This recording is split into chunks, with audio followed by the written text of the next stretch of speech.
Yes, please. I've got another question from another verse. أعوذ بالله من الشيطان الرجيم. ومصدقا لما بين يدي من التوراة وليحل لكم بعض الذي حرم عليكم وجئتكم بآية من ربكم فاتقوا الله وأطيعون. Huzur Hadrat Isa, we know he didn't bring any new law. But why this verse speaks about halal and haram? I'll tell you. ومصدقا لما بين يدي من التوراة وليحل لكم بعض الذي حرم عليكم وجئتكم بآية من ربكم فاتقوا الله وأطيعون. You see, as far as Hazrat Isa's instructions in the New Testament are concerned, we do not find anything which was forbidden by the Torah, which Hazrat Isa has declared as permissible. It could possibly be the eating of the flesh of swine. But I have challenged all Christians, wherever I meet them during my sessions, to produce a single verse declaring that Hazrat Isa had made it halal, made the flesh of swine permissible for the Christians to eat while it was forbidden to the Jews. He never did. So these are the things which have been, which had been made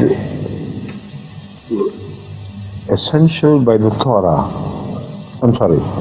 None of the things which had been rejected by the Torah and declared to be inedible out of the food which has been prescribed. None of such food was made permissible by Jesus Christ. But other things were made permissible which earlier had been declared as unlawful by the Torah. Can you think of anybody, anything? Can you? Then what did he do? This means, according to my understanding, that Hurrema could have referred to the people of Hazrat Moses of later ages. It always happens that when an ummah moves away from the time of its law-bearing prophet, it begins to add things from itself. The scholars, the leaders, the divines of that ummah begin to add halal and haram. And they have no authority. But the common people, out of their simplicity and lack of knowledge, they believe that to be from God. The Prophet comes and says, no, this is not haram. God has not made it haram.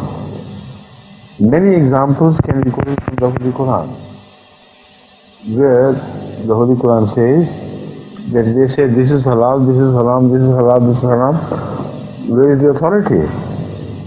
Only God has the authority to declare something halal which was earlier declared haram, or haram if it was earlier declared as haram. So in view of the realities we know about the teachings of Jesus Christ, I don't read anything in the New Testament which indicates that he started declaring things as permissible which had been forbidden earlier by the teaching of Torah. So this verse must have a different meaning, because the Holy Quran could not make and concoct things from itself while they were not real. It's impossible. So that is why I understand this verse, which is a difficult verse to understand, in the way which I have described. Again, it may mean stresses only, emphasis only. This verse may be referring to some emphasis instances. Now, the Jews had thought by the time of Jesus Christ that to forgive is forbidden and to take revenge is a must. It is enjoined upon them by God that they must take revenge. This was the teaching prevalent at the time of Jesus Christ, not only of the ulama, but it was understood to be the original teaching of Torah from God. So when Jesus ﷺ told the people that it is false, it is wrong, you can forgive, and forgiveness is preferable. So much so that he said, I teach you to turn your other cheek if you're stricken on one, and ask the one who slaps you on the face also to slap on the other side. Now, this is what is made permissible by Jesus Christ, or made forbidden in a way. What was the stress was changed, not the teaching of the Torah. I have many times proved from the text of the Bible that in the Old Testament to forgive was not forbidden. Revenge was promoted, no doubt. But to forgive was not forbidden. So when Jesus said, forgive and don't take revenge, this appeared to be his making things lawful which were not lawful earlier, with the reference to the Jewish understanding. So the word hurrima is an open word. If God had said what Allah had forbidden, then the meaning would be completely different. But here hurrima is majhul. Hurrima by whom? So that is what I am pointing out. It always happens, it's not an exception, it's not anything surprising that before the coming of prophets, people, the ulama, declare something as unlawful and inviolable while they have not been declared so by God. The Prophet comes and says, go ahead and do it, no problem. This is not forbidden by God. The Holy Quran speaks of those animals. You see, the Holy Quran speaks of some terms applicable to some camels, Bahira and Saiba, which were declared to be forbidden for certain section of the society by the ulama of the earlier people. And the Holy Quran says, no, we never did it. So the Holy Prophet stressed that you eat of it. And the Holy Quran at another place further clarifies this issue with reference to Rasulullah Kareem sallallahu alaihi wasallam's decision not to eat honey or something to please one of his wives with whom he had promised that, okay, if you don't like the smell of it, I will not eat it. And God didn't like it, because this would open the door for declaring things forbidden which were not forbidden by God. So these are the meanings. No Sharia is changed, no injunction from Allah is changed, yet the misunderstanding of the people is rectified and cured. That is how I understand this verse. Because if you don't understand it in this sense, then it has no justification. Right? Now read the verse again, and the meaning will become very clear after my comments on the verse. Read it again. ومصدقا لما بين يدي ومصدقا لما بين يدي من التوراة. Is this تصديق؟ وأحل لكم. How could you call it تصديق? After saying that I fully endorse the truth and the teachings of the Old Testament. The proof is that I am declaring lawful what has been declared unlawful. How could it be tasdeeq? So anyone with open eyes should not miss this point. How could God contradict immediately what he had said earlier, only a breath before? So this hurrima must refer as an after act, after the Torah. Hurrima by the people. So because I am musaddiq, I have to set things right. What was made unlawful by the people, as musaddiq, it was my duty to declare to you that it is lawful. This is the true meaning, which is so sensible. Otherwise, there will be a contradiction in the Holy Quran and in the things attributed to Jesus Christ. And every prophet does it. The Holy Prophet ﷺ, as I mentioned, Simon, Haram, this and that, the Bahira, etc. Here, the principle is clearly laid down. Now, exactly in the same style. Yeah? यहाँ से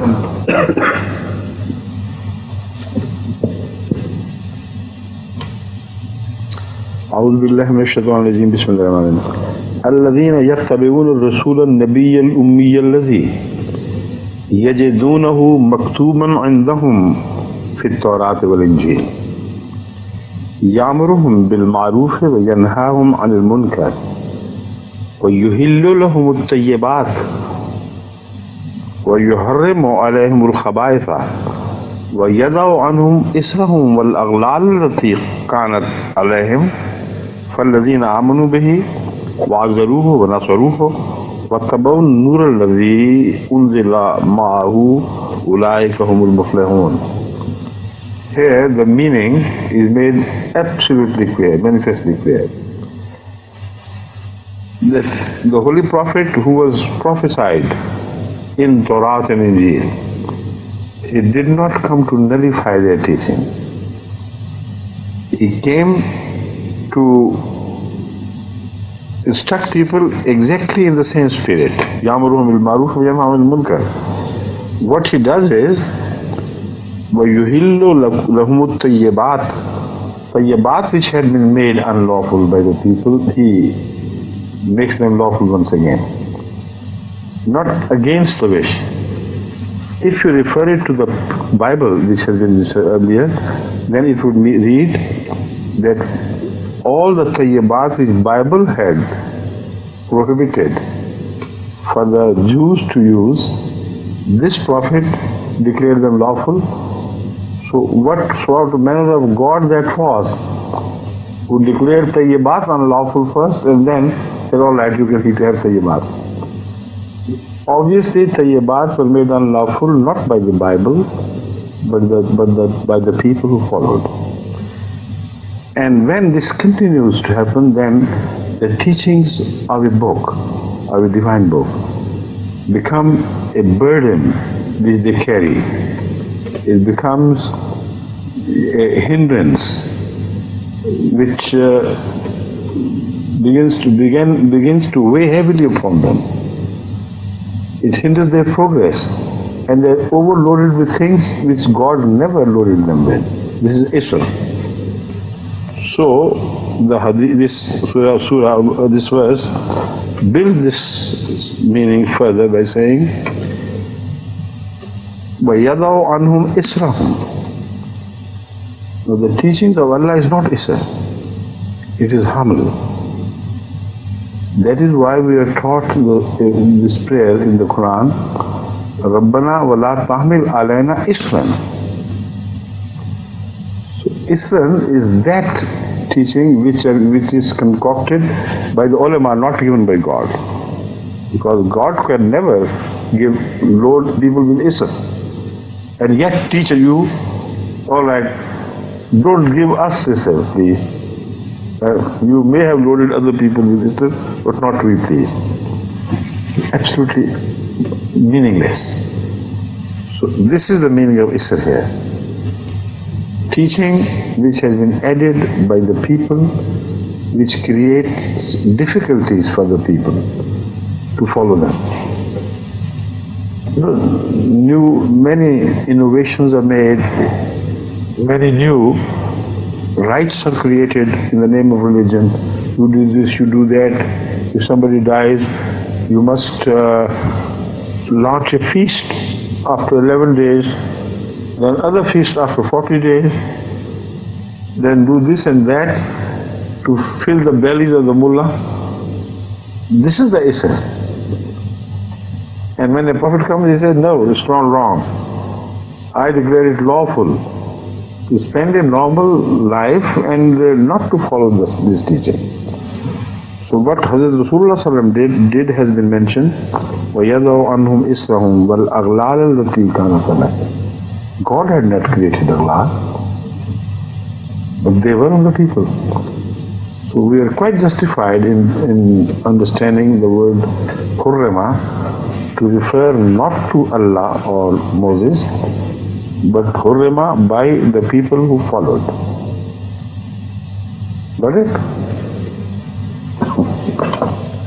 فهكذا الإصر. This should be noted that this is despite the fact that the zamir is intended to, is in the direction of God. رَبَّنَا وَلَا تَحْمِلْ عَلَيْنَا إِسْرًا كَمَا حَمَلْتَهُ عَلَى الَّذِينَ مِنْ قَبْلِنَا. And the Holy Quran uses the word isr in the negative terms, as I have quoted from this verse. So this means, like other verses, which say that nothing happens without the final approval of Allah. So in that sense, you permitted them to be turned into load carriers, like the donkeys who carry a load. So that extra load, when the Sharia becomes lana, as was declared by St. Paul, these are the isr, or the plural of isr, which are referred to in the Holy Quran. So Hazrat Isa alayhi salatu wasalam did exactly the same, which all prophets practically do. Another point which has to be remembered is very important. In the Holy Quran doesn't say that he makes haram what was made halal. See, it's very important. It doesn't declare anywhere that Hazrat Isa alayhi salatu wasalam also makes haram what was made halal. Only it is what is haram has been made halal. The important fact is that in the New Testament you find no reference to a single injunction of the Torah where some haram cheese has been declared as halal. Not one. But you find references to things where halal things had been made haram. So the Quran points out that that was done by you, not by Jesus Christ. When the New Testament tells us that you can marry only once, this is, the halal has been made haram. But the Holy Quran says we never permitted Jesus Christ to declare anything as halal which had been declared haram. No, halal, haram which had been declared halal. So you can find some references to things like they believe Jesus Christ permitted the eating of the flesh of swine. Although there is no verse, but they believe. So the Holy Quran says it's the other way around. Jesus Christ never made anything halal, turned anything halal into haram. While some things which were misunderstood to be haram, he declared to be halal. Got it? When you come across Christians and have the issue debated with them, then they insist that whatever they do now is on the authority of the New Testament, whereby Jesus cancelled the Old Testament. And I am pointing out that the Holy Quran implies in this verse that they are wrong. the Holy Jesus did only one thing. Things which were understood to be haram, he declared to be halal. But there is not one instance where things which were understood to be halal, he declared haram. Right? So the marriage was understood to be halal, it remained haram, halal. And eating of flesh was haram, and he did not make it halal. It remained haram. Have you understood this new, inflection of the same subject? Right. Jesus Christ. Right. Now the last thing, to to produce some evidence from the New Testament itself, to clinch the issue, to prove finally that Jesus Christ did not come to change the Torah. We read in the New Testament that the Jewish people, or ulama, the elders, they accused Jesus of changing the book, of changing the Torah. And they pointedly asked him, have you come to change the book, to change Torah? He said, no.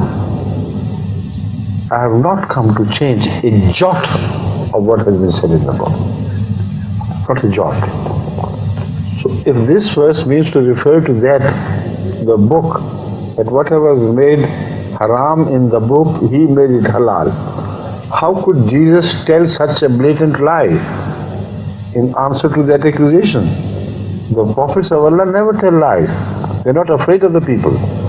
So when they threatened him with this and that and accused him of change, he denied it completely, roundly. He have not come to change a jot, a single spot of the book. I have come to perfect it. Now perfection is where some flaws have been introduced, in fact, where things have not yet been fulfilled. So that is the area, maybe, which is covered by the word halal here. Perfection in the sense that the Jewish people, the Jewish people emphasized on revenge. Forgiveness was practically declared haram. While in the Old Testament, this teaching was still there.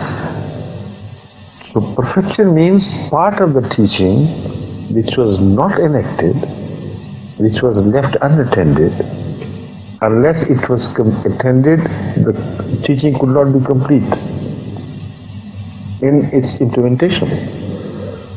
Jesus said, I have come to perfect the teaching which was already there, but you had left a portion thereof completely unattended. And the teaching of Torah could not be complete unless it had been enacted. So Jesus came and said, now look at that window where forgiveness is not only allowed, it is emphasized.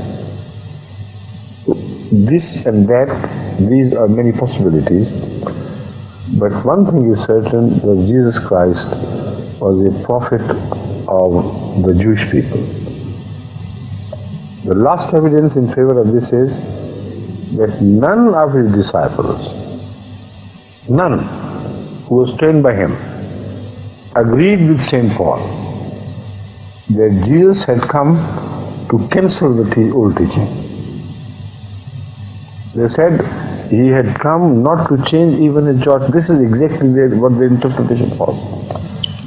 And they remained stood like a solid wall behind Jesus and rejected Paulism, which had introduced the idea that this Christianity is a new religion.